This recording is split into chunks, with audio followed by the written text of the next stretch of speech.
Pronto. Acharam um jeito aí, pessoal? Sim, tubarão. Pronto. Mas até por Vamos ver. tubarão aqui. Assim deu, né? Sim. Assim deu, pronto.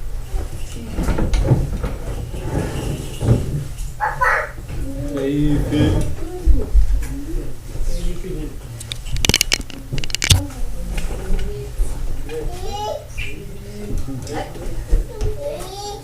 E aí, meu filho? Tá bom, né? Nossa, vocês estão encalorados. Eu não estou com calor assim. Pronto, demais. É, Mas hoje fez calor, tá vendo? deu uma esquentadinha, né? Vou me ajeitar um pouco mais aqui.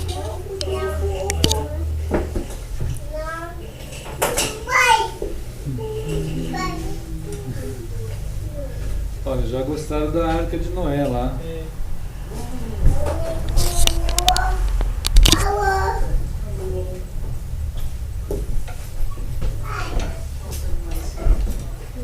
Acho que tá bom aqui.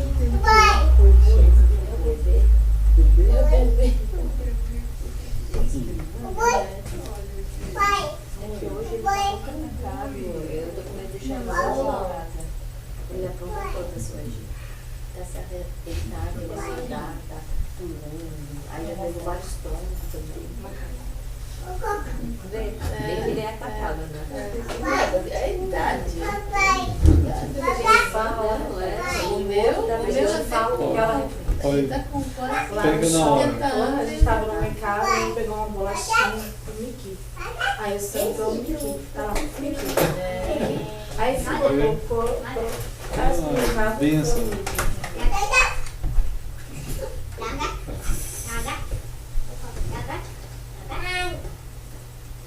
Pois é.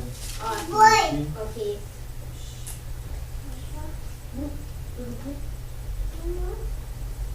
Interessante para as crianças, né? Ela é muito.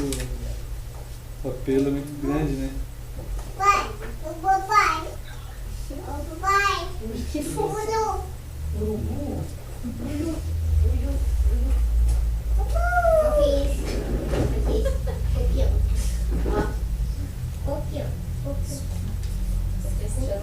Qual é o nome dos bichos?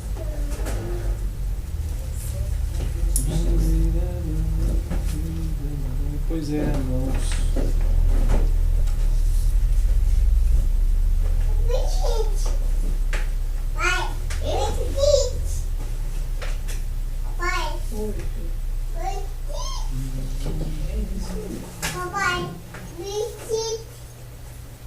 Não, é lagartixa.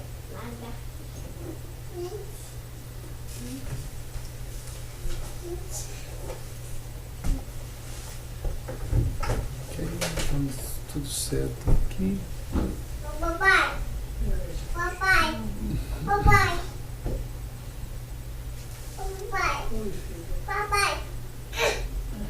difícil. Alô.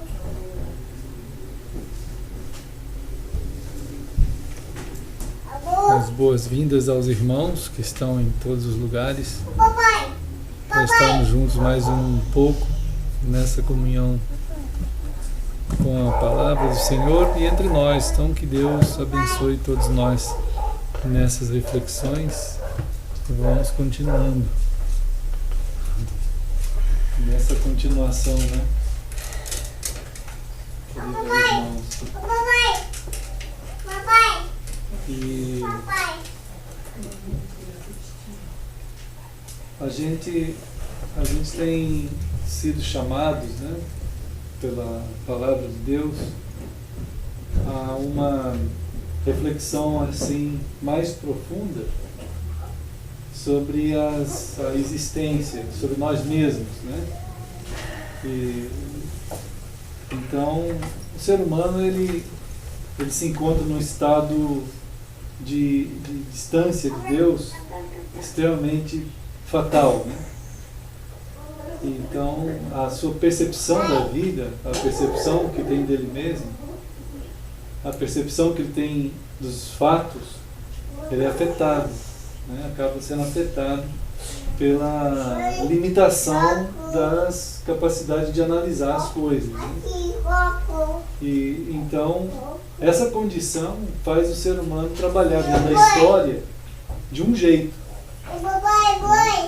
E esse jeito que é composto, assim, formado pelo ser humano dentro da história, ele acaba sendo defasado demais daquilo que poderia ser, né, daquilo que deveria ser também, a partir da própria relação com Deus, com o Criador das coisas, o Autor de todas as coisas. E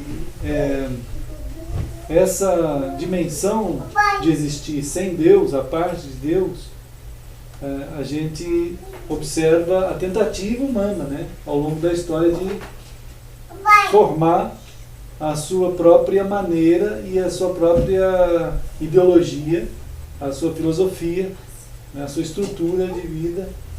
Então ele vai compondo impérios, né, vai compondo estados, domínios diversos, né? E o livro de Atos, lá no capítulo 17, numa conversa com os grandes filósofos da época grega, lá em Atenas, Paulo está tentando colocar para aquelas pessoas de que existe a forma deles de analisar e ver a história, e até tem condições de mensurar mesmo a humanidade, assim, olhando os acontecimentos. As pessoas podem medir as coisas, né? Podem, por exemplo, pôr datas quando começou um império, né? Pôr datas quando terminou o império, determinados impérios. Então são estabelecimentos de grandes movimentos humanos medidos na história. Em Atos 17, aqui no versículo 26, a palavra de Deus, o Espírito de Deus na vida de Paulo, ele está dizendo que Deus fez a raça humana inteira de um só. Essa raça humana foi feita para habitar na face da terra. E Deus mesmo fixa os tempos para essa habitação e os lugares para essa habitação. Então, todos os movimentos humanos, eles estão sob a soberania de Deus, o autor de todas as coisas, né? Então, a humanidade sem Deus, ela vai poder ter acesso a medidas de tempo. Ela vai medir quando começou um império, quem começou, né? Quando termina aquele império. Então a gente tem na história vários desses impérios começando e acabando. Então dá para estudar isso aí, né? A gente vê os assírios, a gente vê babilônicos, caldeus, né? Mesopotâmios, o império mais famoso de todos até hoje, né? O governo que mais dominou sobre a terra até hoje é o Império Romano, né? 1000 anos de domínio. Então a gente tem o início e o fim desses impérios. Então o homem pode medir isso daí. É possível que a nossa ciência faça essa medição. Mas essa medição, ela é limitada demais por não perceber que tudo está sob a soberania de Deus, do Criador e do Autor de todas as coisas. Assim, o ser humano não gosta muito de ouvir isso. O ser humano que não tem uma relação com Deus, porque a afirmar que todas as coisas estão sob uma soberania de Deus, ofende o coração humano que se imagina livre, né? Ele se imagina livre, ele pode, e ele tem a sua liberdade. No entanto, a liberdade dele está sob a soberania de Deus. O ser humano sem Deus, ele não entende isso. Como que pode haver uma soberania e uma liberdade? Ele não vai entender. A mentalidade sem Deus não consegue compreender, porque todo soberano, todo rei, todo o imperador, o né? imperador realmente impõe uma perda grande das liberdades individuais, né? E coletivas, e tudo isso é o que acontece. A própria democracia, chamada democracia, ela tem imensos impérios operando dentro da democracia, né? Então a gente vive sob domínios. Hoje, já os estudiosos do século XX e XXI afirmam que hoje o império é das ideias. O império é ideológico, não é geográfico mais. Você não domina geograficamente, você domina ideologicamente, mentalmente. Entende isso, gente? Hoje, imensas quantidades de populações estão devastadas e sob domínios intensos de impérios tecnológicos, impérios midiáticos. Alguém chama a nossa época de Idade Mídia, né? A Idade Mídia, ela impôs um domínio de ideologias, de tecnologias, de mentalidades, em um tipo de área que você pode ter uma quantidade imensa de gente, de pessoas, sendo dominadas em diversos países, em diversos lugares, sob um tipo de império tecnológico de mídia. Uma das coisas que tem contribuído para isso é o afastamento das pessoas da sua própria humanidade, da sua questão de identidade humana, né? A sua capacidade natural dada por Deus de pensar, né? Essa capacidade natural dada por Deus precisa ser trabalhada em ambientes corretos, como a gente tem falado aqui sempre, né? Esses ambientes corretos, a estrutura correta desse ambiente que forma um ser pensante é a família, o lar. Um lar que é composto de um homem que vem a ser um pai, de uma mulher que vem a ser uma mãe, né? E ali os filhos. Numa ideologia moderna, isso não tem mais lugar. Não se tem mais necessidade desse tipo de estrutura, né? Mas é nesse ambiente, quando os pais, tendo a condição de dar a esses filhos as capacidades de pensar, né? E uma das coisas que tem tirado a capacidade de pensar das pessoas é quando eles são atirados à tecnologia, né? Então a gente tem já denúncias desse tipo de coisa na própria televisão. A televisão foi tida como babá eletrônica antes dessas tecnologias de internet, né?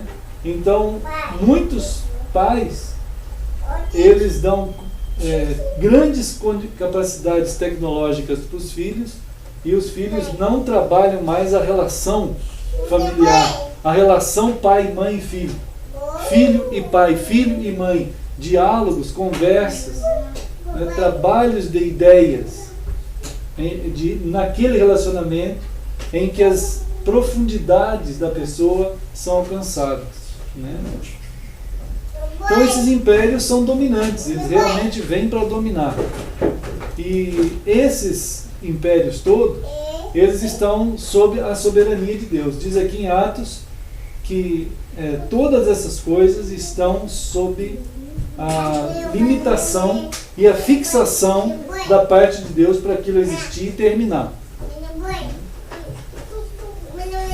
Então, irmãos,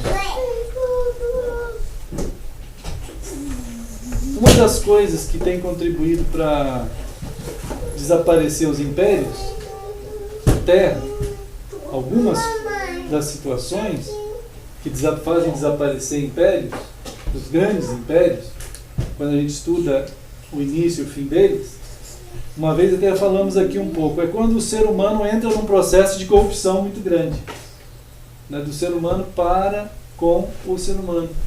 Ele se corrompe, né? nas suas estruturas humanas, na sua capacidade ética, moral, né? Na sua capacidade de relacionamento com o próximo. Então isso é corrompido. Há uma quantidade, além da corrupção humana, como relacionamento humano, que contribui para enfraquecer uma estrutura social. É isso que a gente estava falando. Se você tirar o teu filho do convívio com vocês, do convívio entre vocês, entre nós, a convivência entre nós, se ela for tirada, você começa um processo de corrupção dessa pessoa. Né? Então você está indo numa direção de desmontar um ser humano. Né? Então isso tem acontecido. E aí ele fica com uma incapacidade de pensar. Uma outra coisa que contribui para destruir uma estrutura de nação é quando começa a aparecer uma quantidade de crenças naquele grupo social. Então há um pluralismo, se acredita em qualquer coisa. Né? A crença é plural. Não há mais uma crença em algo, na verdade. Tudo é verdade. Então é claro que se você acredita, um grupo acredita que tudo é verdade, nada é verdade. É evidente que se tudo é verdade, nada é verdade. É uma conclusão óbvia. Então se nada é verdade, cada um pode fazer o que bem entender. É claro que vai desmoronar uma sociedade. Né? Vai desmoronar uma moral social. Então o chamado da gente aqui em Atos 17 é que as coisas não são assim. Elas são determinadas por Deus, elas não estão ao acaso. Né? E a humanidade não gosta muito quando ela é confrontada com a ideia de um soberano, de uma soberania, de uma autoridade, de uma verdade. A humanidade tem uma dificuldade muito grande de se deixar como súdito de algo maior que ele. Né? Nós somos chamados a perceber isso. Paulo está dizendo àquele povo lá no Areópago que não somos aleatórios. Nós não estamos assim de qualquer jeito sobre o mundo. Não é assim. Né? Uma outra coisa também que destrói as nações é a prática de vida onde a família, a própria família, gente, a família padrão, homem, mulher, filhos, ela não tem mais significado. Isso é assim. Quando as populações, as sociedades, isso acontece desde sempre, ela começa a corromper essa estrutura social, familiar, ela começa também a se desarticular como nação. Ela vai desaparecer em algum momento como nação. Né? Oi!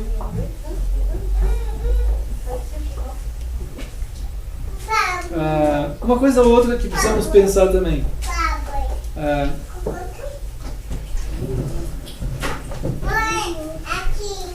Dentro desse tipo...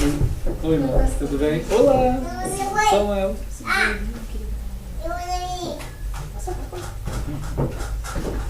Então, essas desarticulações familiares, essas desarticulações da verdade, né? Oi? E dessa orgia. Opa, está fechado aí, eu acho que ela fez. Vão bater de frente contra a ideia da soberania. Então, Paulo está tentando afirmar que nós não podemos perder a noção no nosso coração de que há um soberano. Né? Há um Senhor. Nós não podemos negociar isso. Né? O ser humano não poderia, mas como o ser humano ele já não tem uma relação com Deus, ele já perdeu, resta a nós, quem Deus chamou. Então Efésios, lá no capítulo 1, livro de Efésios, então Deus começa a chamar as pessoas, né, a partir da sua condição de morte, né, irmãos? Essa visão de vida em que Deus passa para nós a condição humana e a nossa condição também é outra estrutura que nós temos que saber guardar para interpretar tanto a nós como pessoas, né? Para interpretar a gente como gente, interpretar a sociedade que está aí. Olá. Oi, mãe. Entre. Oi, lá. Olá. Tudo bem, tudo bem. Pode entrar. E nesse processo, gente, de Deus ter um cuidado, né, em nos chamar a atenção para que a gente não perca o foco, né, não perca a visão de soberania de Deus, né, do soberano que Ele é. Não podemos nunca perder o foco de Deus como Deus soberano e limitador de todas as coisas, que dá as fronteiras de tudo que há. E pelo menos isso tem que estar firme em nós, né, como pessoas de Deus. Então vimos isso lá em Atos, quando ele fala das limitações que Deus dá a todos os povos e os lugares que eles devem habitar sobre a terra, né? Agora, essa visão que para o povo da Grécia e o povo que queria conhecer mais profundamente as coisas, lá em Atos 17, foi ofensivo, para alguns, para a minoria deles, para uma minoria que estava ali, fez sentido. Fez sentido. Por causa da própria presença da palavra de Deus sendo colocada ali, né? Da palavra de Deus alcançando aqueles corações, e diz Atos 17 mesmo que alguns deles se entregaram a Cristo naquela ocasião, né? Porque Deus não só é soberano sobre todas as coisas, como Ele também vai julgar todas as coisas. Deus é um justo juiz, né? Ele julga todas as coisas. As coisas não estão acontecendo. Oi, irmã Sinésio. Assim, sem nenhum tipo de direção ou nenhum tipo de propósito, de significado. E se as coisas elas têm direção, né? Se as coisas têm propósito, se as coisas têm significado, se elas têm significado, gente, se as coisas têm significado, têm propósito, têm direção, têm fim, elas serão julgadas. Haverá um julgamento. Há um julgamento, né? Eu acho que gostaram, hein? Gostaram? E as que não têm filho, por exemplo, não dá para julgar? Dá para julgar. Todas as coisas, fim, no sentido assim, uma finalidade. Né? Uma Porque finalidade. aqui em Atos ele disse que tem uma finalidade para apontar para Deus, para o Senhor. Né? Verdade. Isso, porque a finalidade de tudo é o próprio Deus. Né? A finalidade das coisas, elas andam sobre a terra, em Atos 17, é uma primeira introdução a esse tema, né, irmãos? De que Deus está tentando falar ao coração humano que eles tinham perdido qualquer noção, né, de que as coisas, lá no versículo 26, tivessem alguma direção sobre elas. Os impérios começavam e terminavam aleatoriamente. A geografia desses impérios era determinada simplesmente pela vontade dos reis, dos homens. E Paulo está dizendo não. Atos 17, 26 diz: não é assim. A humanidade, ela caminha sobre a terra sob uma soberania. Há um Deus soberano sobre todas as coisas. Se você olhar do ponto de vista humano, você vai ver o movimento humano. E esse é o problema humano, porque ele só olha desse ponto de vista. Ele perdeu a capacidade de interpretar os acontecimentos à luz do soberano de todas as coisas, daquele que criou todas as coisas, que determinou todas as coisas e que determina, né? essa ideia que ao ser humano parece totalmente absurda é a realidade real.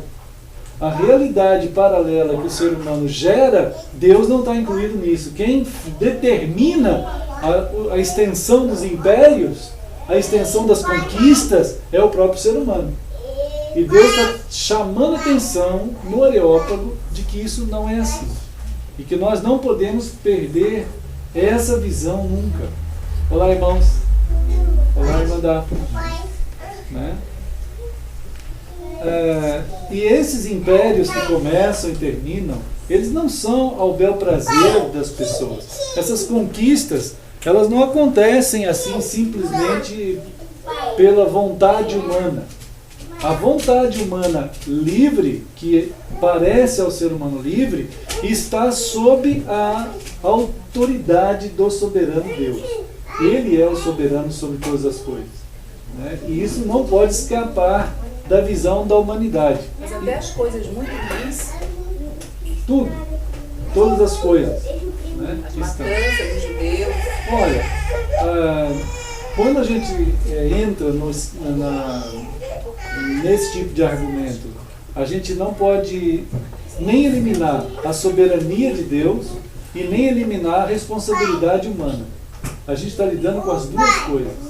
Né? O Senhor é soberano, da mesma forma que Ele permitiu o diabo ir lá e afligir o Jó, de uma maneira extrema, que inclusive foram mortos todos da família dele, e todos os empregados dele, todas as empresas dele, enfim, tudo acabou na vida do Jó. Deveria restar ao coração humano um grande temor por saber que nada escapa à soberania de Deus, e mesmo na liberdade que o ser humano tem, ele responderá pela liberdade que ele tem. Como que eu posso entender algo assim? Eu não posso entender. A palavra de Deus nem espera que a gente entenda essa grandeza desse tipo de acontecimento em Deus. Mas ela revela para nós de que o Deus é soberano sobre todas as coisas. Né? E o ser humano está sob essa soberania. Mas atribuir a Deus e lançar em Deus que Ele é o responsável pelas matanças de qualquer que seja, das crianças, daquela moça que foi esquartejada e tudo mais, né? Isso é uma limitação muito grande de entendimento. E colocar uma limitação que não alcança e não vai alcançar.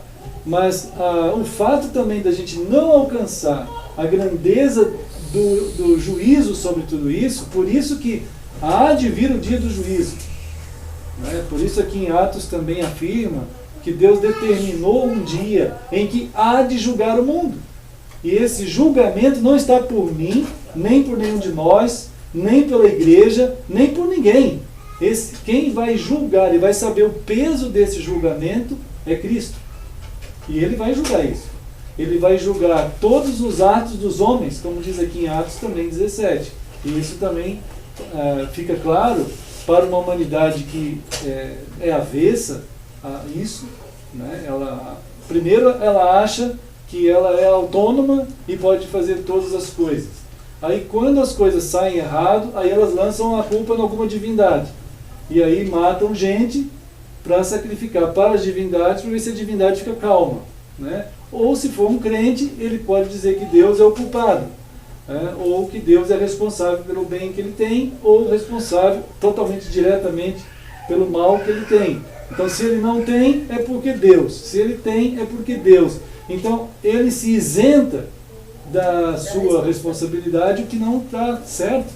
Ele entende? Então, em Atos 17, ele chama os homens, né, que entendam, como diz no versículo 28, nós, no 27 e 28 e 29, sobre a confusão que se faz em relação à divindade, que ela pode ser gerada por nós, né, por nós mesmos. Nós temos que tomar cuidado com diante da revelação da soberania de Deus, nós adorarmos o Senhor na sua soberania e temer, porque somos livres. isso é algo que não dá para entender, mas nós temos que exercer a nossa função humana. Mas ele chama por isso, como ele diz aqui, todas as pessoas a que se arrependam. No versículo 30 ele diz assim, Deus agora chama as pessoas da sua ignorância, da sua incapacidade de perceber isso. Porque claro, o ser humano, se não for a palavra de Deus, ele não vai perceber essa dimensão das coisas, não tem como perceber, né? Então Deus está chamando as pessoas ao arrependimento. Quando ele chama ao arrependimento, ele quer dizer assim, você agora vai perceber que tudo que você pensava e tudo que você pensa, toda a articulação tua não serve. Não serve. Nenhuma teologia, nenhuma imaginação, não serve. Então, quando você anula e mata todo tipo de articulação, a vida de Deus vai começar em ti. Então você vai permitir algo que você não tem. Deus chama a gente para a gente ser aquilo que a gente não é. Não tem nada em nós que sirva. Ele vai fazer o ser humano uma nova criatura. Não há nada que Deus vai levar. Tem pessoas que dizem assim, olha, aquele lá é tão inteligente, quando ele se converter vai ser um grande pregador. Não vai ser nada, porque quando ele se converter, Deus vai, para ele ser de Deus, ele tem que ser outro. Ele não pode ser nada do que ele é, né? Então quando ele percebe esse arrependimento, que significa a anulação total de quem eu sou, que eu vou morrer para nascer uma outra pessoa que Deus vai fazer nascer, aí então Deus vai trabalhar essa pessoa do jeito que Ele pode trabalhar e fazendo uso dos dons que Ele mesmo deu e talento que Ele mesmo deu para gerar essa outra pessoa em Cristo, que é eu mesmo, sem eu ser outro.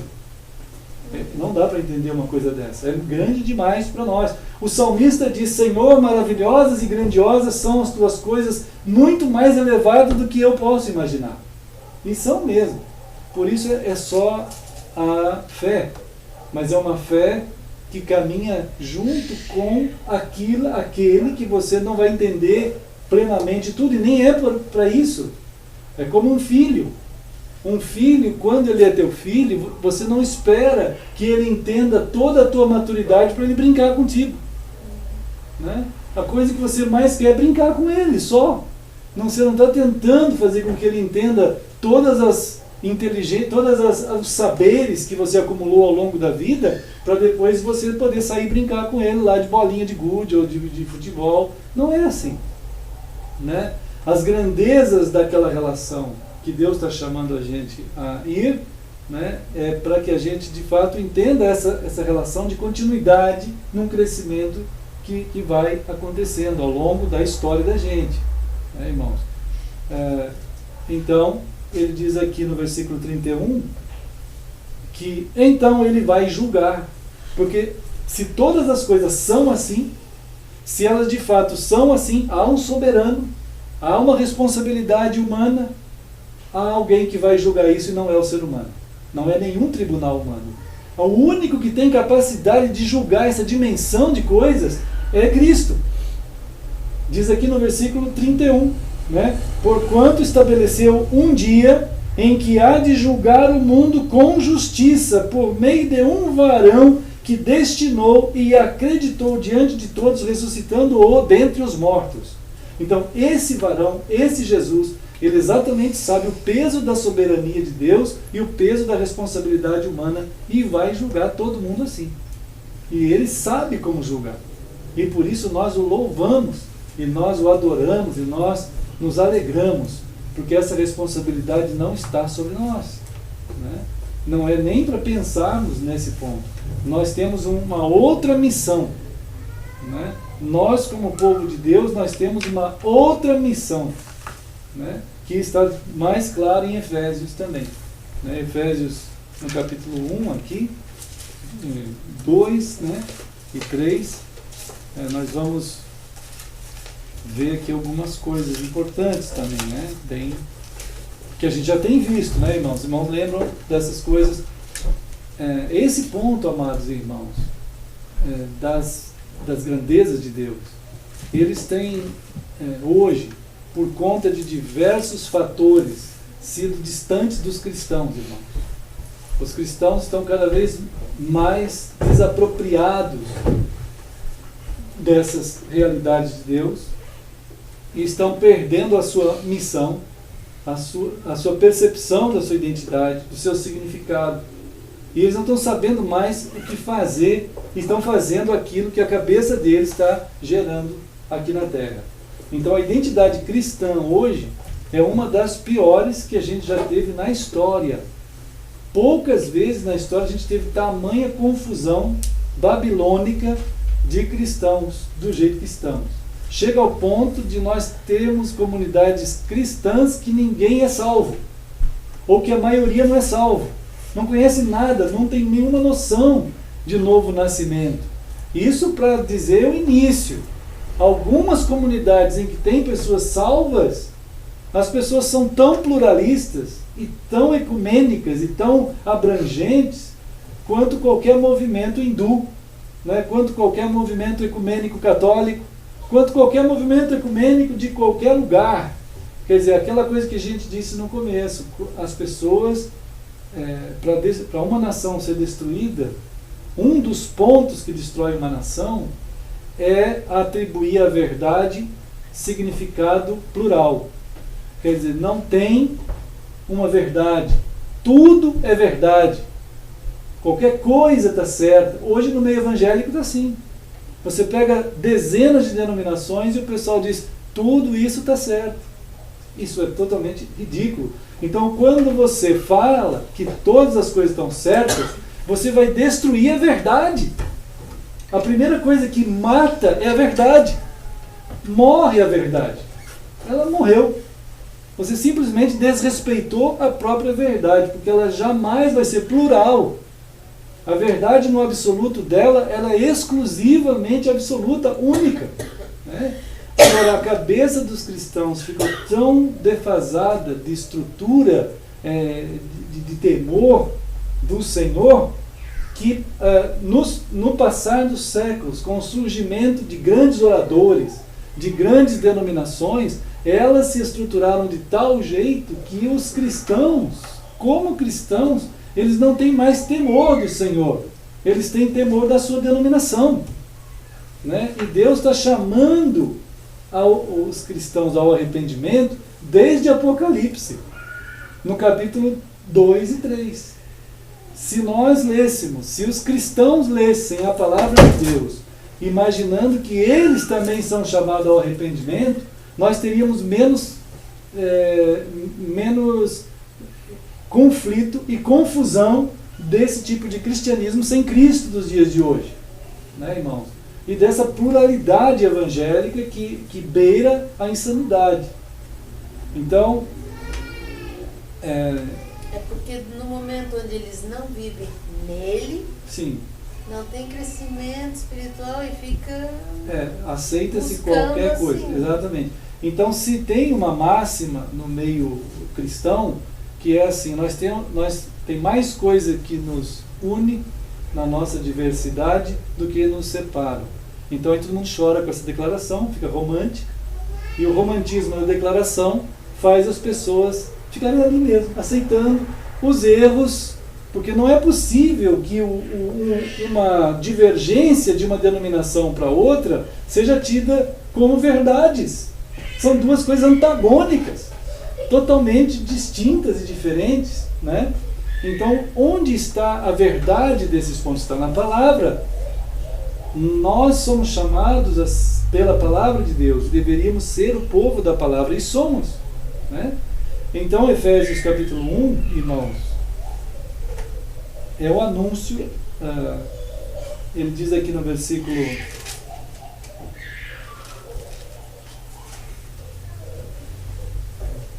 A misericórdia, né?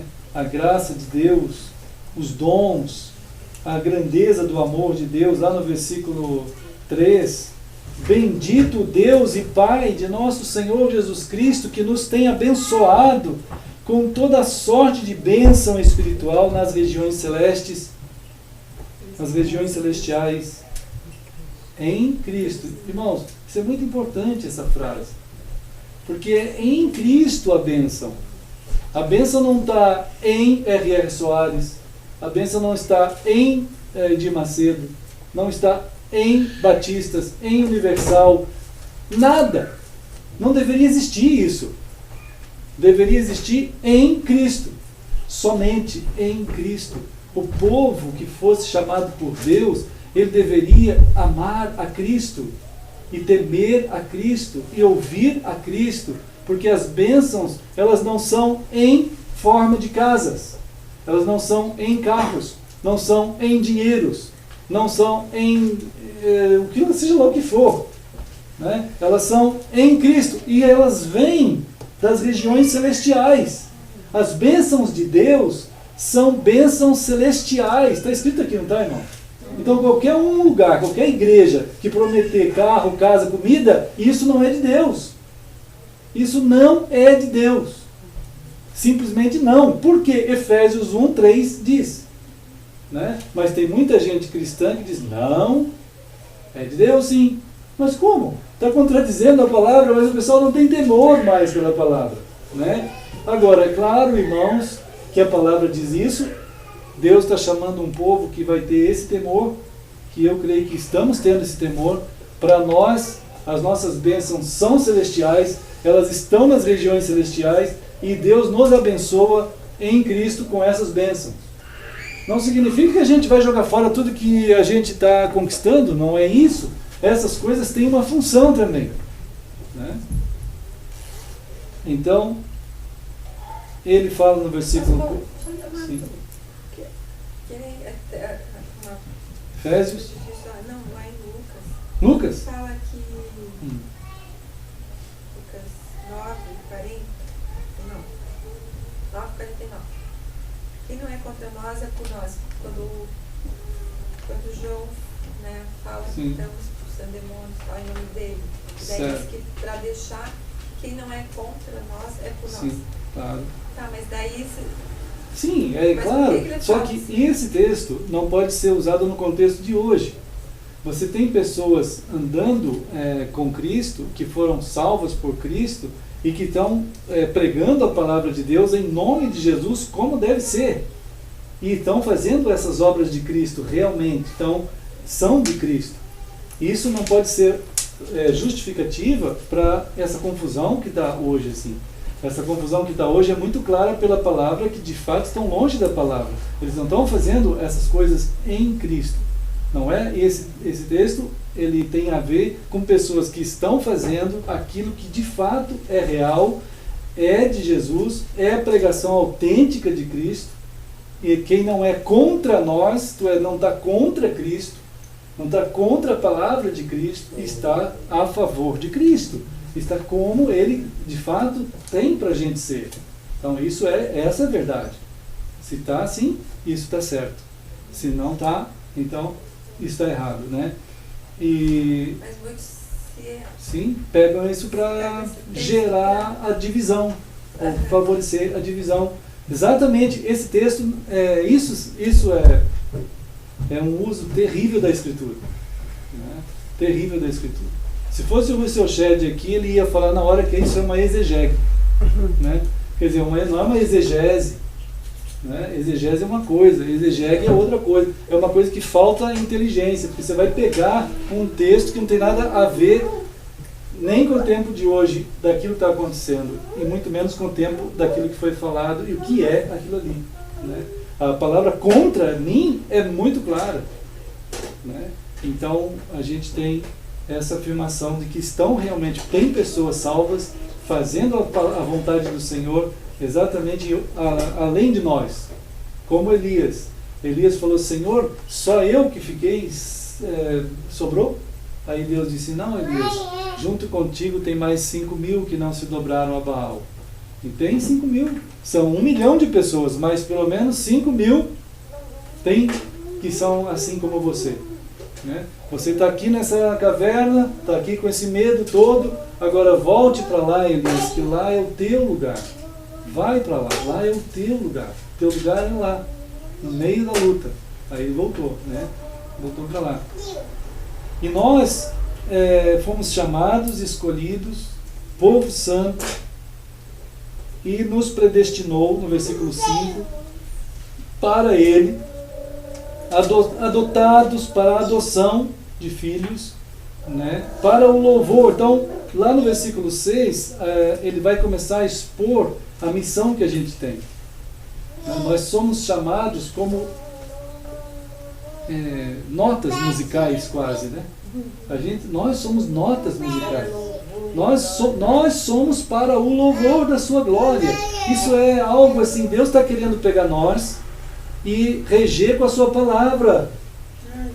Né? Isso é lindo mesmo, Ele quer reger com a sua palavra. Então, quando nós dizemos o amém, né, tem um estudioso que fez um estudo imenso sobre aprendendo a dizer o amém, né? Que é a nossa vida na aquiescência, na permissão da vontade do Senhor sobre nós, na vontade de Deus sobre nós. Eu quero andar com Deus, eu quero ser amado de Deus, eu quero amar a Deus, eu quero fazer o que Ele quer que eu faça, né? Então, isso é um amém. E isso é uma nota musical na melodia que Deus está compondo sobre a terra. E Ele chama nós todos para sermos essa melodia sendo feita por Ele, né? Então, o louvor somos nós. Nós não temos um louvor para cantar, nós somos o cântico. O cântico somos nós, em cada pensamento, em cada atitude, até mesmo num cântico, né? E em outras atitudes em nossas vidas. E isso é o que faz o Senhor ser adorado. Isso é o que faz Ele ser adorado. Há pessoas que agora vamos louvar. Não é isso, não podemos louvar assim. O louvor é você que está fazendo, a cada instante, né? Agora eu vou estudar mais de Deus. Não dá, é impossível. Ou você vive o que Deus está compondo em tua vida, e isso é o grande estudo, ou não tem como se aprofundar, né, com Deus. É claro que é uma conjugação, palavra e o teu coração quebrantado, de acordo com a palavra, vai compondo essa melodia de Deus, né, irmãos? E então, lá no versículo 9, ele vai falar também que Deus está desvendando o mistério da sua vontade, que está em Cristo. O mistério da vontade de Deus, que é a sua grande bondade, aquilo que Ele propõe em Cristo, né? Ele está desvendando-nos, quer dizer, a nós, eclesia, irmãos. A eclesia de Deus, ela é o povo que mostra, que vive esse reino. Esse rei do reino reina em nós. Então, Cristo, que é o rei do reino, reina em nós. E nós, então, desvendado que está para nós aquilo que Deus tem para o ser humano, que é em Cristo. O que Deus tem para o ser humano de melhor é Cristo, que é Ele mesmo. E nós somos testemunhas dessas coisas. Somente a eclesia de Deus pode testemunhar isso. E uma das coisas que nós fazemos para mostrar isso, no versículo 10, é de sermos um povo que mostra visivelmente que tudo nós fazemos convergir para Cristo. Está vendo aqui no versículo 10? Quer dizer, o que é isso? Que toda a minha visão de vida eu vejo conforme Cristo. Toda a minha fala eu falo conforme Cristo. Então você, cada um de nós aqui, é a prova viva e real de que o reino de Deus existe, de que é possível haver um reinado sobre o ser humano do Deus eterno que não se vê. Porque na nossa forma de falar, nós falamos conforme Ele quer. Na nossa forma de entender a história, nós entendemos conforme Ele diz que é. Na nossa forma de interpretar os acontecimentos, nós interpretamos como Ele nos revela na palavra que é. Então só tem um povo que pode fazer isso, que diz aqui é nós. Só o povo que foi alcançado pelo Senhor pode ser portador, e é portador autorizado com a autoridade de Deus para ser assim, portador na terra. É a eclesia de Deus. É a eclesia, é a própria eclesia. Ela que é a anunciadora da graça de Deus ao mundo. de que tudo a gente faz na nossa casa, na nossa relação, no nosso modo de vida, o tempo todo, do jeito que Deus quer. Então não é um programa denominacional. Eu já vi, irmãos, muita gente, eu mesmo, na minha vida, eu fiz muito programa evangelístico, coisa absurda. É bom, é coisa boa, né? Coisa legal de fazer, é coisa evangélica de fazer, mas não é uma coisa de Deus. Porque Deus nunca, em nenhum lugar da Escritura, Ele lançou um programa evangelístico. Nunca. Ele fez uma plataforma de planejamentos para o ano que vem. Nunca. Não tem isso. Não existe, porque isso é uma afronta àquele que dirige a eclesia. E quem dirige a eclesia só tem um cabeça, que diz aqui em Efésios. Se a gente for lendo, nós vamos encontrar aqui, no capítulo 3, né? 4 também.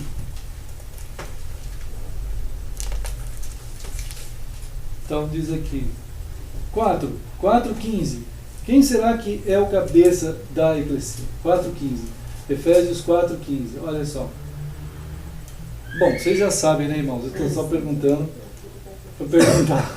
Mas diz aqui, olha, seguindo a verdade em amor, cresçamos em tudo naquele que é a cabeça, Cristo. Mas a igreja evangélica, ela conseguiu gerar um monte de cabeças. Uma medusa. Sabe aquela medusa, aquela coisa? Então, você tem os pastores grandes das denominações, você tem os líderes denominacionais, os presidentes das convenções, ou os próprios pastores das igrejas. Eles são os cabeças. Tudo paralelo com a cabeça que é Cristo. Entende isso? Isso é um absurdo, é uma aberração. Nós todos somos membros do corpo. É o que diz aqui. Aqui diz, somos todos membros do corpo, mas o cabeça é Cristo. Cada um tem um dom em que o cabeça vai nos dirigir.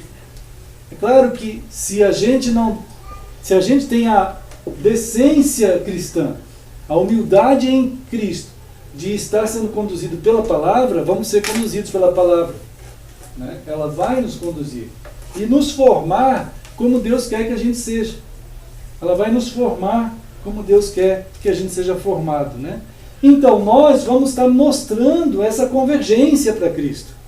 A eclesia devia ser um povo, né, que ela mostra que é possível ser dirigido por Cristo. E não por um pastor, e não por um programa de igreja, e não por um programa denominacional, nada. É Cristo quem nos dirige pela palavra dele. Para nós entendermos que somos um corpo sobre a terra de Cristo, que anuncia essa resgate, essa remissão de gente, que Deus, somente Ele pode fazer, que tira a gente daquela ignorância, que nos coloca sobre um soberano, o soberano verdadeiro Deus, né? E que nos move a um caráter novo, um modo de pensar novo, um modo de falar novo, um modo do reino de Deus. Então é uma convergência, né, irmãos? Nosso eu, nossas ideias, nossa vontade, nossa moral, nossa cultura, nossa fé, a nossa vida, tudo isso aqui, né, que Deus muda as nossas ideias, Ele muda a nossa mente. Ele vai mudar, Ele vai trabalhar dentro dessas estruturas, né? Ele vai trabalhar tanto no nosso eu, quanto naquilo que envolve a nossa vida, tudo que nós temos ligações. Nós temos ligações com muitas coisas também, além de dentro de nós, né? Então Ele vai trabalhar dentro dessa maneira de lidar com o mundo também, né?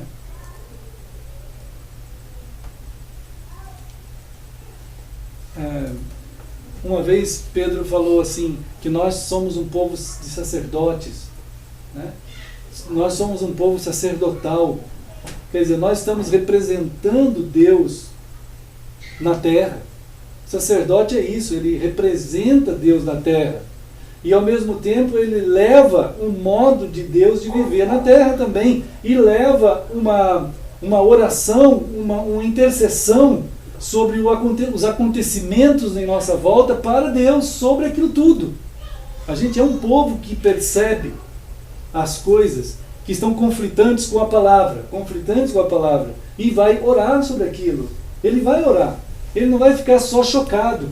A gente pode ficar chocado, mas a gente, por sermos um povo sacerdotal, a gente vai orar, interceder. A gente vai realmente fazer isso. Essa é a missão da eclesia, do povo chamado por Cristo, de ser um povo sacerdotal, que luta contra aquelas iniquidades, mas colocando o jeito do reino de Deus de viver. Oi? Tudo bem? Tudo bem, Manuel. E ao mesmo tempo, né, orando por aquilo que está estranho à palavra. Né, irmãos? Pastor, por isso que a gente diz que a gente também está vivendo, como é que é? O céu aqui na terra, né? Sim, sim. Porque estamos na batalha, né? Nessa batalha espiritual. É uma né? batalha imensa, de contradição, e que pode afetar. Em Cristo, né? Em Cristo. Sendo esse corpo, né? Sim, é verdade. É só um milagre de Deus. Estivesse unidos, formando Cristo, batalhando, né? Claro, exato. Esse é o corpo. Por isso que quando nós, irmãos, estamos aqui juntos, é uma comunhão também. Mas quando não estamos aqui, se somos de Cristo mesmo, nós também estamos em comunhão. Nós estamos perdendo a comunhão. Né? Nós não vamos para a igreja. Nós somos a igreja. Não tem como existir esse ir para a igreja. Né? Não existe essa expressão, biblicamente falando. Nós somos a eclesia do Senhor, os chamados, e que mantém esse elo e essa direção do Espírito e esse confronto, né, o tempo todo. É uma contradição. O modo de vida de Deus no mundo que jaz no maligno é uma contradição. É lamentável quando a gente pode perceber que a eclesia de Deus, ela perde o seu senso da grandeza que ela tem. E ela se perde nos diversos formatos teológicos que foram surgindo na história. Hoje, irmãos, tem uma quantidade imensa de estudiosos, realmente grande, de pensadores cristãos, que estão trabalhando a ideia de dar condições aos cristãos de ver a verdade. Né? Agora, por incrível que pareça, no Brasil é extremamente pouco a quantidade de gente que está ligada com a ideia de trazer à exposição dos cristãos a real realidade de Deus conforme a palavra é. Porque se formos fazer isso, vai ter que haver uma conversão em massa de todos os cristãos, dos sistemas denominacionais que tem, para deixar isso, porque isso não existe na Escritura. Né? A forma de Deus é importante. O formato de Deus é importante. A palavra gera uma forma. Não é uma opção. Quando Deus disse haja luz, não era para haver trevas também. Diz houve luz. Então, o que for da palavra de Deus não é negociável. Né? Não é uma questão de posição teológica, é a questão da palavra de Deus. Entende isso? Hebreus 4,12 diz que a palavra do Senhor é viva e eficaz. Hebreus 4,12, né? Então, é ela que vai preparar, vai gerar em nós uma geração, vai gerar uma geração de pessoas que de fato vão ver a palavra como crítica, capacidade crítica de discernir. Né? Isso precisa ter uma atitude de arrependimento cada dia, de temor, de vontade quebrantada, para que a gente seja assim. Né?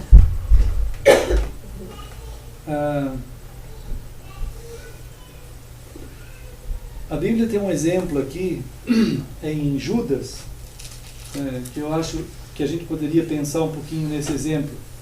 Né? Aqui em Judas, pertinho de Apocalipse, e dentro dessa ideia de uma resolução firme, né, e absoluta de viver conforme Deus quer, somente. Então, Judas fala de um homem que teve essa determinação. Né? Judas fala de um homem que teve essa determinação tão grande, ele chamou tanta atenção de Deus por essa determinação, que ele foi um profeta de Deus. Ele foi um homem que andou com Deus, ele quis andar com Deus, ele quis andar com Deus. Né? Lá no versículo 14, fala desse homem. Enoque. Né? Quanto a estes foi que também profetizou Enoque. Enoque foi um profeta de Deus, né? O 7º depois de Adão. Então ele está deixando claro isso aqui, porque tem 2 Enoques lá na Bíblia. Nós vamos ver já já. Então ele determina qual Enoque que ele está querendo dizer aqui, o Judas. Né? Esse Enoque profetizou exatamente a 7ª geração depois de Adão. Isso era bem no começo. Ele profetizou a vinda de Cristo gloriosa no dia do Senhor que virá aí. Olha só, irmãos. Já pensou? O Enoque andou tanto com Deus que ele foi usado pelo Espírito Santo para falar lá próximo de Adão sobre a vinda gloriosa de Cristo. Olha como ele fala aqui, olha aqui está bem 2 pontos, dizendo: eis que veio o Senhor entre suas santas miríades. Quer dizer, os anjos, né? Entre todos os anjos.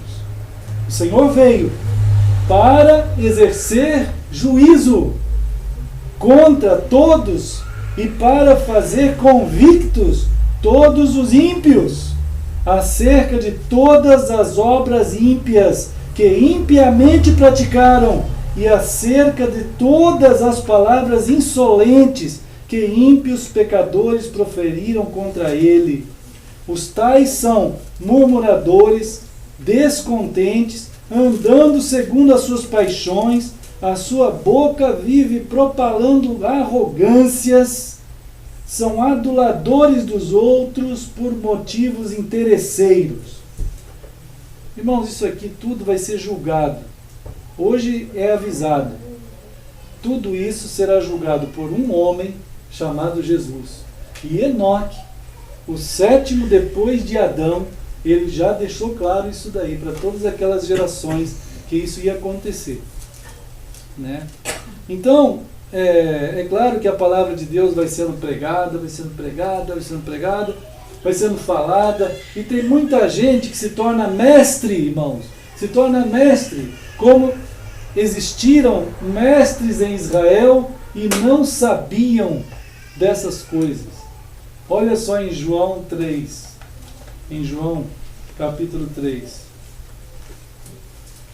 Irmãos, a grande luta dos corações de muitos cristãos é quando ele se acha sabedor de muita teologia. Né? Olha aqui em João 3, Jesus teve que dizer para Nicodemos, lá no versículo 10, no 10, Jesus disse assim, tu és mestre em Israel, e tu não sabes, não compreendes, não entendes essas coisas que eu estou te falando. Quer dizer, o Enoque, que era o Enoque, entendia, mas o Nicodemos, que era mestre, não entendia. Né? Por quê? Né? Agora, Nicodemos é mestre em Israel, ele era extremamente capacitado, ultradoutor, tinham vários doutorados naquela época lá, reitor lá em Jerusalém, de todos os doutores de Jerusalém. Não entendia. Quer dizer, o coração da pessoa, ele ficou vendo Israel. Ele amou mais Israel do que Deus. Ele amou mais Israel do que Cristo. Toda a mensagem de Deus, de novo nascimento, do grande Deus que viria sobre a terra, estava diante dele e ele não sabia que era ele. Estava diante dele. Irmãos, as coisas são graves. Né? E hoje em dia continua igual, hoje até pior. Hoje tem uma quantidade infinita quase de doutores em teologia, e eles não estão nem aí com a Escritura de Deus e vivem pregando domingo após domingo nas formas totalmente equivocadas dentro de ambientes que não são de Deus. E eles falam a palavra de Deus. Então eu não sei, eu sei porque eu também fui assim. Por 28 anos eu fui assim. Eu não fui assim por 2 anos, não sou neófito. Eu vivi errado 28 anos. Posso dizer 20. Porque houve um tempo que, quando a gente mudou para cá, a palavra de Deus foi me tocando muito mais profundamente do que antes. Né? E aí demorou né, um bom tempo, né, desde 2000 praticamente até 2012, para a gente tomar uma atitude coerente com a palavra do Senhor. Mas eu sei o que é isso, a gente sabe o que é isso, mas a gente reluta, porque a gente imagina quantas coisas são sagradas, tanto quanto a palavra de Deus, a denominação, a forma, está tudo bem. Eu ainda que ensinava na faculdade que não estava tudo bem. Eu dizia várias vezes, eu disse do ano 2000 para cá, nos estudos na faculdade, eu dizia, não é assim. Não é assim, até na própria faculdade eu dizia, gente, que é lugar mais hediondo para a gente estar estudando a palavra de Deus do que nessa faculdade. Os meus alunos diziam assim, professor, mas o que o senhor está falando? O senhor está dando aula aqui. Né? Eu falei, mas é isso que eu tenho que falar, que é hediondo mesmo. Porque a gente tinha que estar aprendendo isso no lugar como uma família. O filho tem que estar aprendendo isso no ambiente da casa dele. Entende? Da coinonia dele. Do lugar. Bem-aventurado é aquele pai, aquela mãe que se converte ao seu filho e vai lá na direção do coração dele e luta. Bem-aventurado é aquele filho que olha para o seu pai, vai na direção do seu pai e luta. Pessoal, seu pai e sua mãe, e diz, aqui está, Senhor, o meu filho. Ele não espera em terceiros. Ele se envolve. E Deus vai abençoar. E Deus abençoa quando é assim. E abre qualquer barreira, e derruba qualquer barreira. Mas se a gente puder ficar, por mais que haja o que houver, a gente puder ficar naquele estado que a gente está, ótimo, ótimo negócio para o diabo. Porque as pessoas vão estar confusas. E na confusão, muita gente vai se perder muito mais. Né, irmãos? Então, Nicodemos era mestre e não entendia. Como é que pode, né, irmão? Agora, vamos lá em Gênesis. Vamos dar uma olhadinha nos Enoques. Vamos dar uma olhadinha nos Enoques. O primeiro Enoque vai aparecer em Gênesis 4. Né?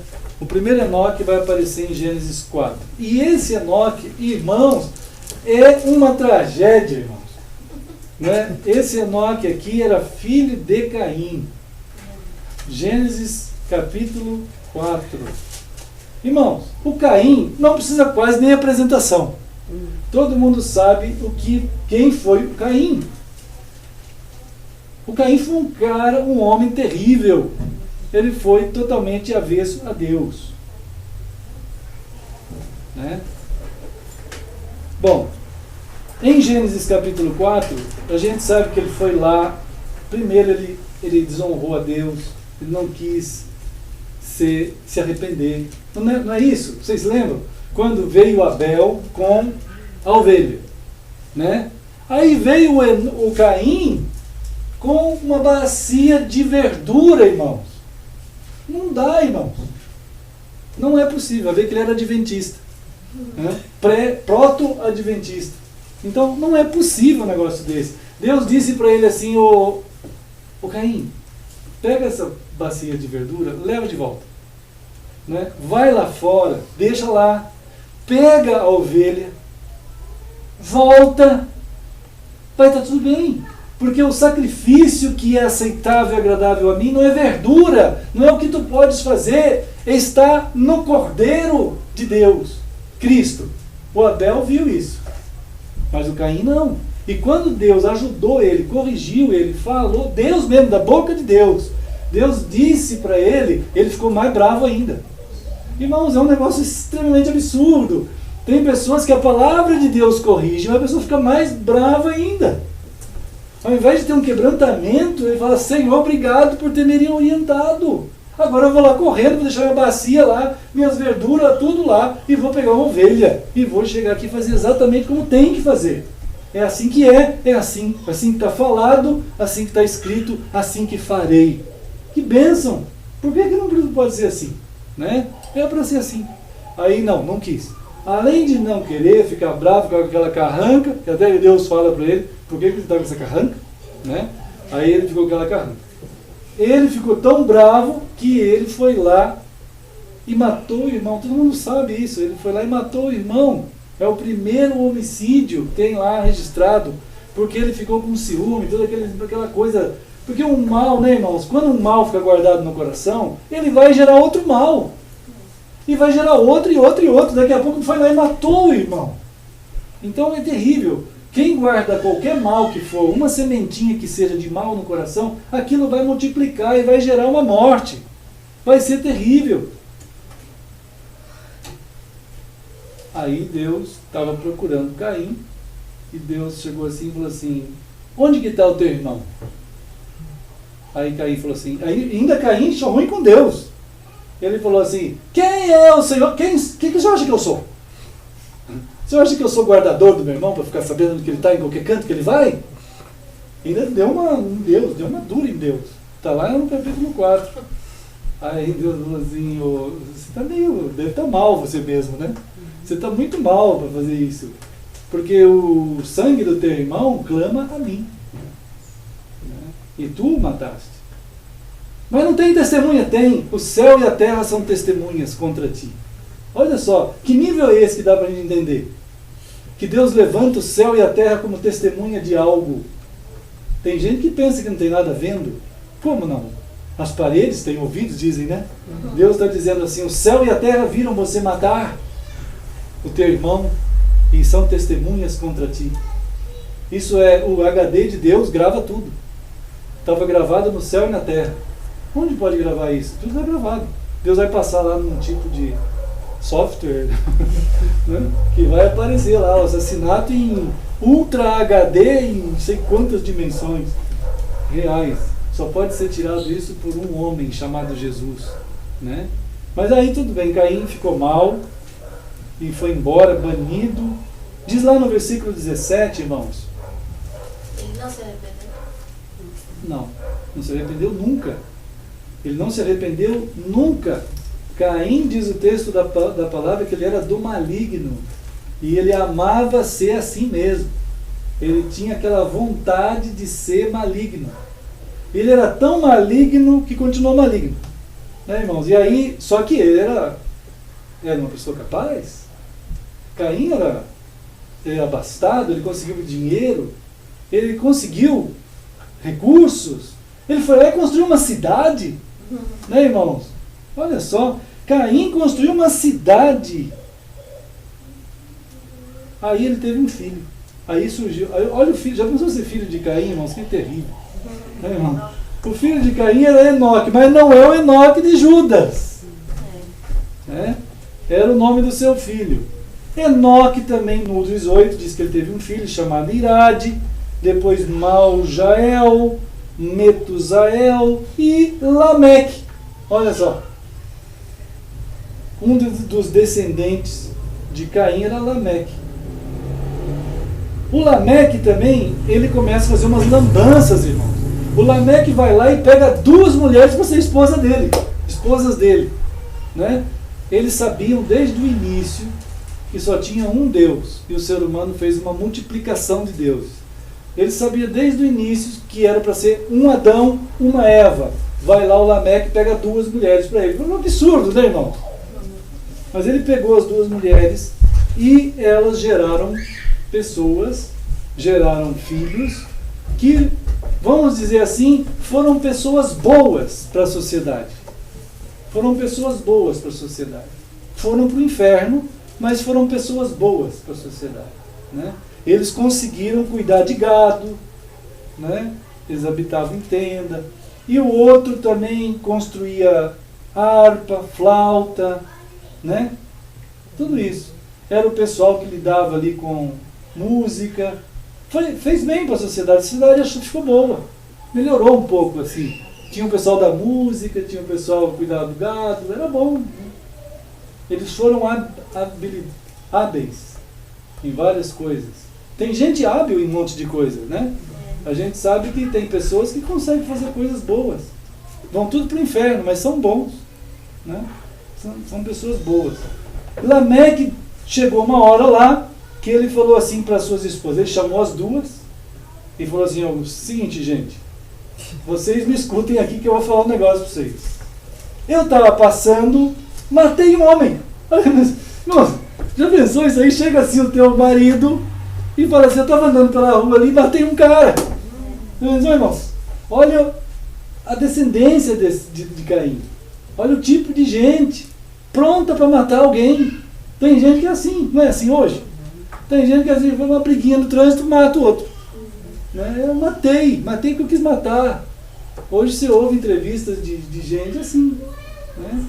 É um tipo de descendente de Caim, o Lameque. Né? Olha só, matei um homem que ele me feriu. Eu matei outro também, porque ele me pisou.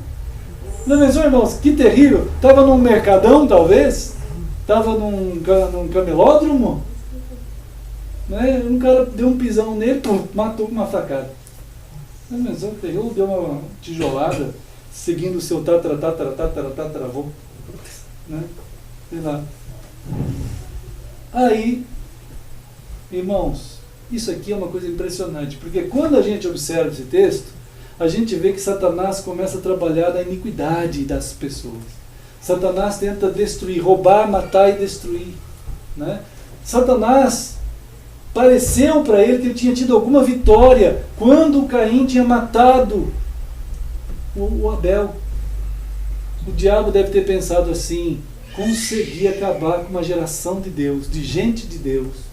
Eu matei o povo santo de Deus. Eu fui lá e matei o homem de Deus. Pode acontecer isso. Né? Mas só que Deus é tão misericordioso, irmãos, que quando Satanás pensa que ele acaba com a geração de Deus, Deus vai lá e dá outro. Né? Olha aqui no versículo 25. Adão foi lá e teve uma relação sexual com a sua esposa, a Eva, e ela deu à luz um filho. Quem é esse filho? Sete. Né? Deu o nome de Sete. Né, irmãos? Que significa fui concebido. Sete não é número 7, viu, irmãos? 7 é hebraico, fui concebido. Né? Então, ó, Sete. É assim, ó, Sete. Né? Fui concebido. Ou ela concebeu, coisa assim. Ó, ela, aqui está explicando a tradução. Ó. A tradução está bem aqui. Porque disse ela o quê? Deus me concedeu. Né? Então, Deus concedeu. Fui concedido. Quer dizer, concedido, não concebido. Concedido. Outro descendente em lugar de Abel. Olha que misericórdia, irmãos. Em lugar de Abel, isto é, aquele que temia o Senhor, veio outro também que teme o Senhor. Deus é precioso, bendito, maravilhoso. Ele não vai deixar o seu testemunho parar. Ele não vai deixar, irmãos. A terra vai receber testemunho de Cristo até o último momento. Jesus vai estar abrindo esse céu, voltando aí, e vai ter o povo de Deus falando dele aqui na mesma hora. Não vai parar um momento, porque o Senhor é fiel e justo. Né? Diz aqui. E aqui fala isso mesmo, ó, que a Sete também nasceu um filho, o qual pôs o nome de Enos, e aí se começou a quê? A invocar o nome do Senhor. Né, irmãos? E aí vai compartilhando aqui, vai compartilhando. Irmãos, aqui quando as pessoas entram em genealogia, eles acham meio esquisito, as pessoas acham meio estranho. Né? Mas se você olhar a genealogia aqui, onde vai aparecer Enoque? Lá no versículo 22. Né? Mas o que significa isso? Que todas essas gerações foram passando, foram acontecendo. Às vezes a gente pensa assim: Senhor, na minha vida não acontece quase nada. Esses aqui podiam falar a mesma coisa. A gente vai lendo e parece que não acontece nada. Não é verdade, irmãos. Nós estamos cumprindo aquele projeto do soberano Deus, de testemunho fiel de Cristo até o dia que Ele voltar. Pode a gente estar em holofotes, como normalmente não vai acontecer. Com a igreja do Senhor não vai acontecer. A verdadeira eclesia de Deus vai ser underground, ela vai andar debaixo, ela vai ser um pequeno rebanho, né? Ela vai ser o povo pequeno, o povo que anda pela porta estreita, que não é visível, né? Não vai ser aparente. Então, irmãos, do capítulo 5:1 até o 19, né? 20, 21 por aí, até 18, a gente vê várias gerações acontecendo, várias gerações. Isso é precioso para nós, porque Deus está cuidando das nossas gerações, irmãos amados. Ele está cuidando de cada um de nós. E aqui aparece o Enoque, porque o Enoque foi muito distinto, irmãos. Ele teve que ele chamou atenção. O Enoque mereceu uma parte aqui dentro das gerações. Por que ele mereceu? Porque ele queria muito, muito andar com Deus. Né? Diz aqui. O Enoque, o sétimo depois de Adão. Que é esse aqui do capítulo 5. Né? Um outro detalhe que aparece aqui de Enoque, que é muito interessante, está aqui no versículo 22. Olha só. Enoque, no 22 diz o quê? O que aconteceu com Enoque? Andou com Deus, irmãos, que coisa mais preciosa. Queiramos isso. Queiramos, no nosso coração, andar com Deus. Deus, o Espírito de Deus desperte no nosso coração essa mesma vontade, de querer andar com Deus. Agora, andar com Deus, acontece o seguinte, que quanto tempo viveu Enoque? 365 anos. Parece muito para nós. Mas para essas gerações que estavam aqui, que viviam 800, 900, era metade da vida. O Enoque viveu metade da sua vida, porque andou com Deus. E Deus queria tanto ele, que levou ele na metade da vida dele. Ele ainda era jovem. Era muito jovem. Já pensou, irmãos? Quando a gente anda com Deus, a gente quer estar com Deus. A gente quer estar com Deus, a gente quer andar com Deus. Eu quero andar com Deus porque eu quero estar com Ele. Enoque amou tanto andar com Deus, e Deus amou tanto andar com Enoque, que eu vou levar ele para mim. E Enoque foi um dos que foram arrebatados mesmo. Ele não experimentou a morte, ele foi levado por Deus. Isso aí a gente vê em Hebreus. Hebreus, capítulo 11. Hebreus 11.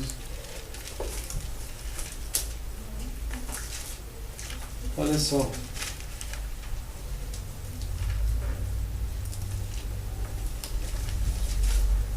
Hebreus 11, 5.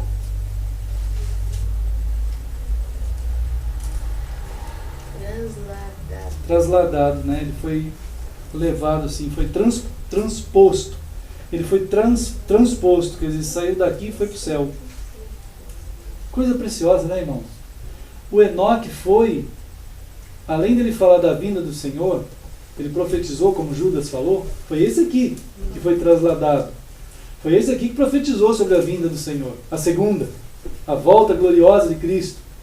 Ele viu tanto o Senhor, que o Senhor fez ele ser o exemplo vivo do que vai acontecer conosco no dia que Jesus voltar. Porque isso está escrito em 1 Coríntios 15. 1 Coríntios 15 está escrito que vai acontecer conosco quando Jesus voltar. O que vai acontecer? Está aqui, ó. 1 Coríntios 15, versículo 50. Enoque foi uma expressão dessa realidade, porque ele amou andar com Deus, e ele acabou sendo a expressão desse arrebatamento. É um arrebatamento. Enoque passou por um arrebatamento de que é uma figura de nós todos, que vai acontecer conosco.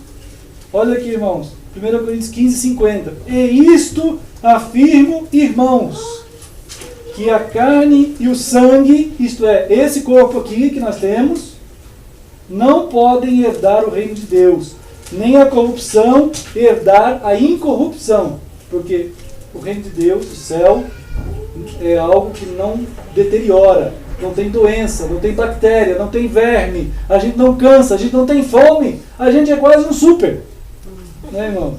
Então, não passa por essas coisas que a gente passa aqui, espirra, fica resfriado, tem que tomar vacina. Não tem nada disso. Dá dor de dente. Olha o dentista. No céu não vai precisar nem de pastor. Não, irmão. No céu é uma bênção, irmão. Olha assim, ó. No 51. Eis que vos digo um mistério. Olha só. No 51. Tem gente que pergunta assim, como é que vai ser?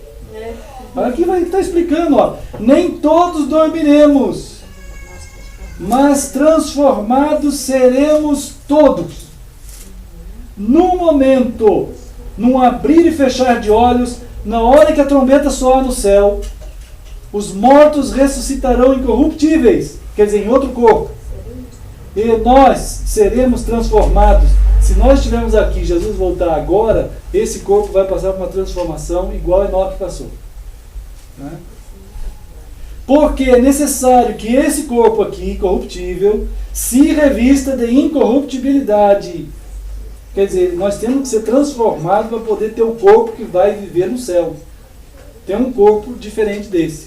Esse corpo não vai ser destruído, ele vai ser transformado. Ele não vai ser jogado fora, não vai ficar no pó, ele vai ser transformado. Né? Não fica ninguém no pó. Né, irmãos? Então, é necessário que esse corpo corruptível se revista da incorruptibilidade e que o corpo mortal se revista da imortalidade. E, quando este corpo corruptível se revestir da incorruptibilidade e o que é mortal se revestir da imortalidade, então se cumprirá a palavra de Deus que está escrita: tragada foi a morte pela vitória. Maravilha, né, irmãos? E o Enoque experimentou isso. Ele amou o Senhor. Né? Como nós amamos o Senhor. Vocês não amam o Senhor com esse amor? Nós amamos, né, irmão? A gente ama. Então, irmãos,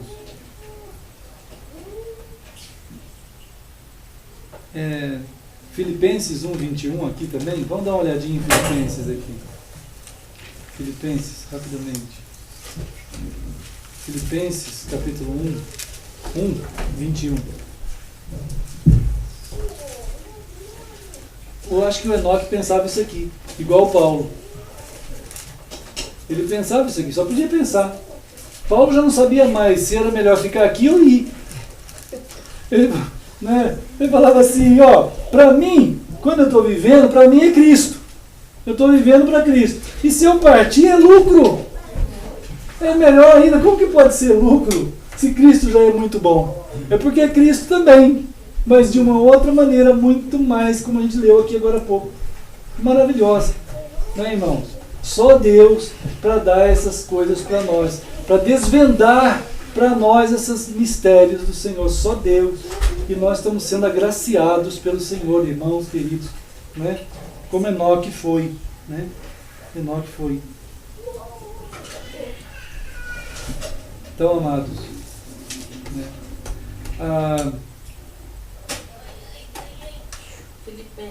Agora Amós.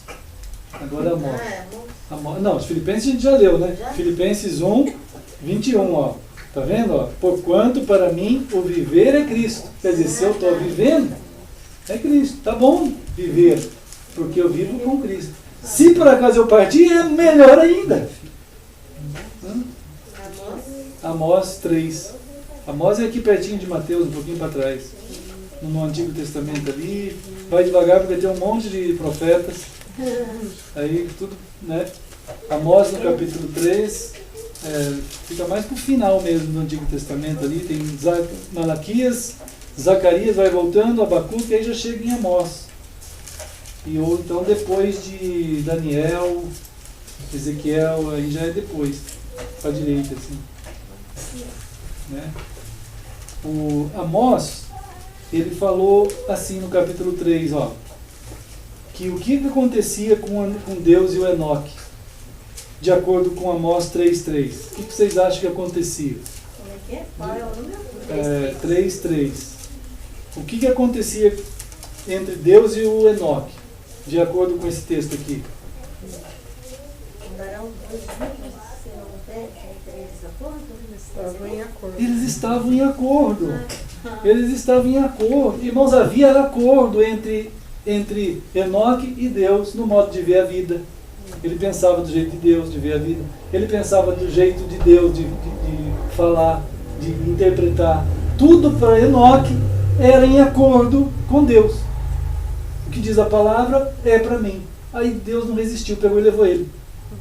Ele podia viver 700, 800, 900 anos, viveu 360, já está bom. Aí Deus falou, já aqui para casa, Enoque, vem logo. Isso é tão precioso. É um cuidado, e Deus foi mostrando para nós que o mesmo amor, o mesmo cuidado Ele tem conosco. E esse exemplo de Enoque é para que o nosso coração queira amar o Senhor igual, andar com Ele, receber dEle a palavra, né? Querer viver assim com o Senhor, né, irmãos? Então, é um testemunho que fica aí para nós, né, da parte do Senhor em Enoque.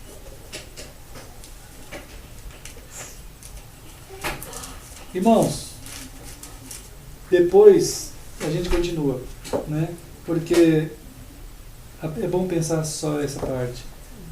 Que o Senhor nos ajude a lembrar desse homem de Deus, tanto quanto das outras gerações fiéis, mas que isso merece um destaque da parte do Senhor, quando a gente simplesmente quer andar com Ele.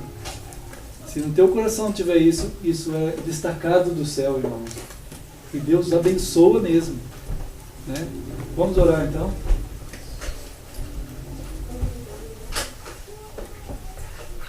Ó Senhor querido, que tem nos chamado como tua geração, teu povo. Recebemos a tua palavra e te louvamos com o nosso ser por querer muito viver a tua palavra, Senhor. Abençoa todos os irmãos, a tua eclesia e o teu povo que está sobre a terra, Senhor, para que qualquer tipo de anexos ou coisas que foram ficando do lado da tua palavra, teu povo saiba se arrepender disso tudo e voltar para ti, Senhor. O que pode ser feito com um povo teu nas tuas mãos, com o Enoque em tuas mãos? Nós não estamos pensando em quantidade de coisas, nós queremos estar andando contigo, Senhor. Abençoa todos nós, Senhor querido. Queremos louvar no cumprimento também aqui da celebração do que o Senhor Jesus fez por nós, que torna possível essa comunhão santa, aquilo que Enoque viu e que também nós anunciamos, que é a vinda do dia do Senhor, Pai. Nós estamos aqui querendo te louvar e te dar graças, Senhor, em nome de Jesus. Amém. Amém. Então a irmã Margarida vai tocar um hino e nós vamos celebrar o Senhor, vamos cantar juntos. Hino 348. Tá. Então, deixa eu pegar aqui.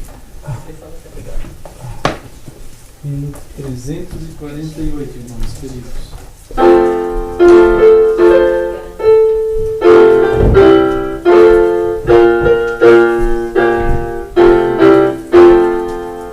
Minha esperança até o fim, que é Cristo quem morreu por mim.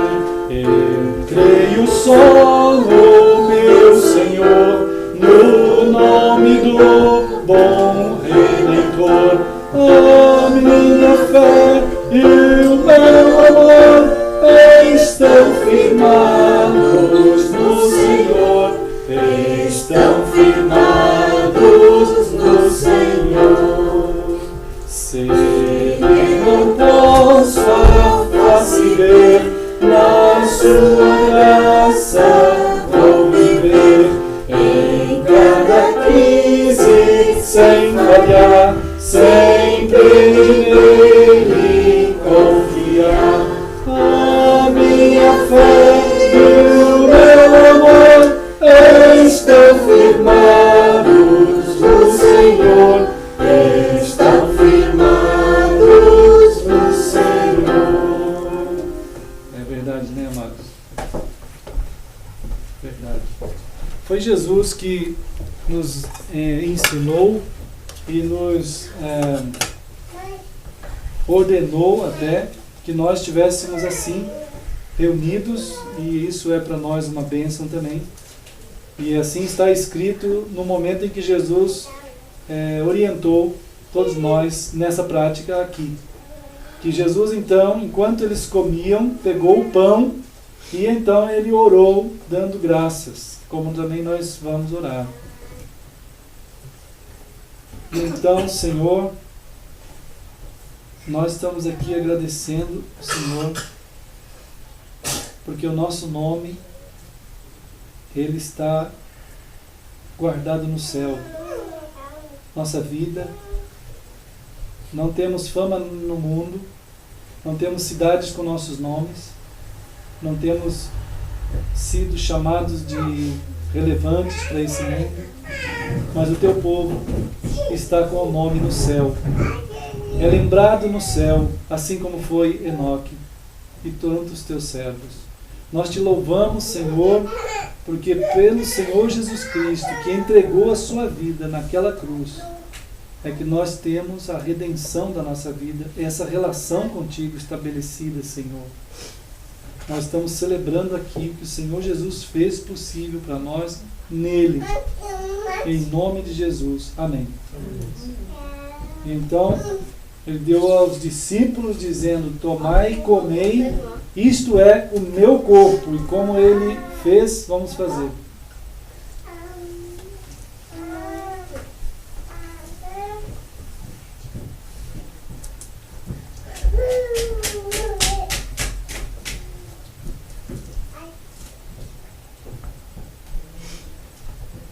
Amém. Amém, né, amados? Vamos cantar mais a segunda e a terceira estrofes, e a irmã Nancy vai entregar o suco. Se eu não posso a face ver, na sua graça vou viver, em cada crise sem falhar, sempre nele confiar. A minha fé e o meu amor estão firmados no Senhor, estão firmados no Senhor. Jamais falhou ao prometer, nas lutas vem me socorrer, ao sobreviver a tentação, é Cristo a minha salvação. A minha fé e o meu amor estão firmados no Senhor, estão firmados no Senhor. É mesmo. E assim, um dia, a palavra do Senhor chegou até meu coração, como chegou até o coração dos irmãos, e um dia eu entreguei minha vida a Cristo, né? E a gente passa a viver a vida do Senhor. Isso é uma preciosa bênção, como Jesus disse que ali, naquele momento, ele pegou o cálice e deu graças. Vamos orar mais uma vez, amados irmãos. Ó Deus querido e grande Deus, ó Senhor, Tu que tens tocado o coração da humanidade com a Tua palavra, o Senhor que veio aqui em Cristo Jesus, fizeste aquela obra que só por causa disso e por nada mais, nós lá em Cristo, por causa do que Ele fez, nós fomos salvos quando nós entregamos a vida ao Senhor Jesus. Nós estamos aqui celebrando o ato da redenção em Cristo. E nós te louvamos, Senhor, em nome de Jesus. Amém. Então, irmãos, Jesus pegou o cálice, deu graças e deu aos discípulos, dizendo: bebei dele todos, porque isto é o meu sangue, o sangue da nova aliança, derramado em favor de muitos, para a remissão de pecados.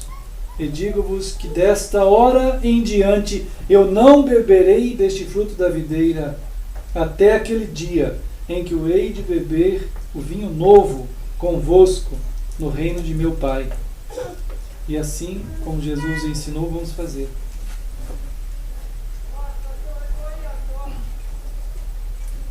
Querido Senhor, obrigado, Senhor. O teu dia lá daquela cruz aconteceu. O teu dia da ressurreição aconteceu. O dia da tua vinda acontecerá. E nós somos o povo que vive essa realidade e anunciamos, Senhor, por causa do que o Senhor fez por nós.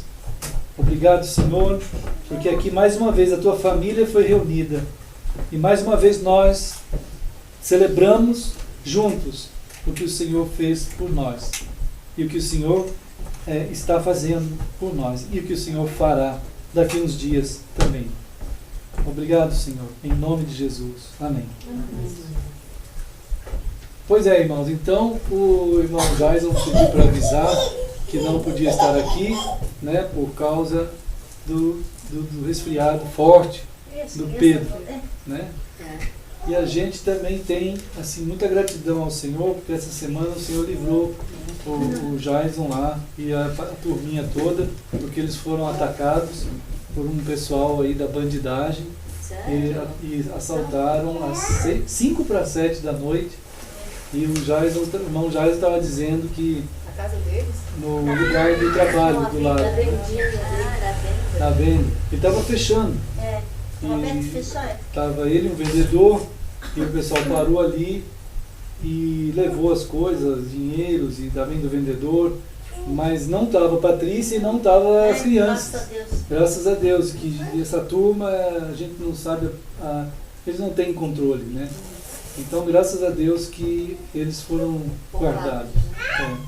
Ela sempre, aquela hora assim, ela vai lá para fechar a venda Então, com ele. você vê? Colocar um cão de guarda ali. Não, tô falando sério. Mas o que nós queremos dizer é que foi uma bênção, que Deus Isso guardou. tudo assim, né? Quantas vezes a gente vai assim, aquela hora lá, eu e... Imagina só. Foi uma luz. Agora, foram atacados esses tempos irmãos do Naif, né? Foi atacada a minha sobrinha, filha do meu irmão Edson, chegando da faculdade lá em Campinas, e foi atacado o Jason. Então temos que orar, porque às vezes, irmãos, o diabo ele quer ser violento com o povo de Deus. Ele quer ser, e ele vai tentar ser. Desanimar, né? Mas a gente deve orar. Vamos estar orando muito uns pelos outros mesmo, querendo muito andar com o Senhor, porque o Senhor é fiel em nos guardar. Hoje lá em casa meu irmão foi tirar o carro e uma gangue, o pessoal soltando pipa, dizendo uma gangue, né? Sim. Não deixaram meu irmão tirar o carro. Não deixaram. Não deram licença. É uma violência, né? Uma Muita violência. falta de respeito. É do tipo de Se Lameque, a ó. gente fosse falar, Eles Rapaz, eu iam agredia. mas o meu irmão tirou o carro assim, ó, um tantinho pra bater no outro carro. uma luta. Mas vamos continuar firmes orando. Daqui a pouco vamos continuar com a ironia ali, né? Que o Senhor nos abençoe. Temos que dar graças pelos irmãos que estão em toda parte, que Deus abençoe os irmãos, né? E guarde. Hoje é aniversário da Letícia também. Parabéns, Lestícia! Olha aqui, ó. Todo mundo quer dizer parabéns, Tá, parabéns. Deus abençoe! Parabéns, Letícia! Aí. Mas acho que dia 7 vamos saber se o bebê é homem ou mulher. Dia 7 de maio. Bom, vamos lutando, né, irmãos? Qualquer oferta pode ser entregue ali também. Que o Senhor nos guarde na continuação do que Ele tem pra gente. Vamos lá, então. Que Deus abençoe, né, todos. Deus abençoe meu filho. Em nome de Jesus. Samuel, Deus abençoe também.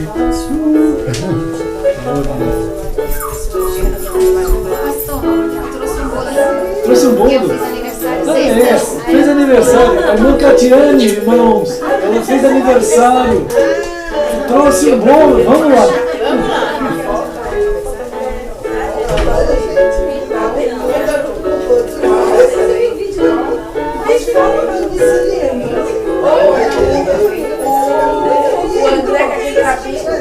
Irmãos queridos, Irmãos amados, saudades, e que o Senhor guarde cada um de vocês, que essa palavra eterna de Cristo, firme, ela nos conduza em sua graça, em seu amor, em sua misericórdia, na condução do seu Espírito. Estamos aqui orando por vocês que estão em Nova York, que estão em Goiânia, em São Paulo, no Rio, aqui em Florianópolis, irmãos que estão aqui pelo Brasil, na Califórnia, enfim, são vários lugares. Que Deus guarde vocês no seu terno amor e fiquem firmes, querendo muito andar com Deus e aguardando a bendita vinda do Senhor Jesus, nosso amado Salvador e Senhor. Então Deus abençoe, queridos, em nome de Jesus. Eu vou então desligar aqui com pesar e com saudades. E terça-feira, com a graça de Deus, estaremos em Campinas, na coinonia dos irmãos lá em Campinas, da Eclesia do Senhor, que a gente ama tanto. Deus abençoe.